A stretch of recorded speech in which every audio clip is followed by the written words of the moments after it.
story of the hungry king and the poor farmer. The hungry king and poor farmer. Years ago, the king of a city used to roam around his kingdom at night, changing his appearance. After changing his form, he used to meet people and try to know about himself, i.e. the king, and understand their problems. One night when he came back from the city, suddenly it started raining heavily. Without any delay, he knocked on the door of a poor man's house. After the king knocked on the door, a person came out of the house.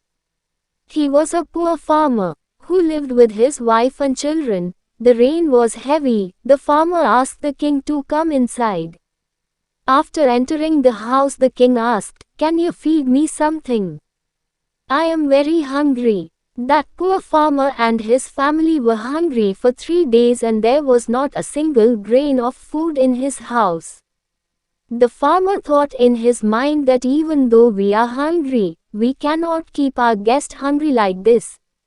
Now the farmer became restless, thinking how to feed his guest. Then he thought of the idea of stealing rice from the shop in front of the house. He took 2 handfuls of rice just for the guest and cooked it and fed it to the king. By then the rain had stopped and the king went to his home. The next day the shop owner approached the king complaining of grain theft. The king ordered the shop owner and the poor farmer to appear in his court.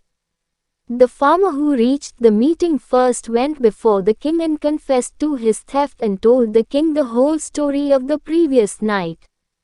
The farmer tells the king that I stole, but my family did not eat even a morsel of that grain. The king became very sad after listening to the words of the poor farmer. He became sad and told the farmer that he himself had come to your house as a guest. After this, the king asked the shopkeeper who reached the meeting whether he had seen his neighbor stealing. The shopkeeper replied that yes, I had seen him stealing in the night. After listening to the shopkeeper, the king says that first I am responsible for this theft and then second as you, because you saw your neighbor stealing grains, but never saw his hungry family.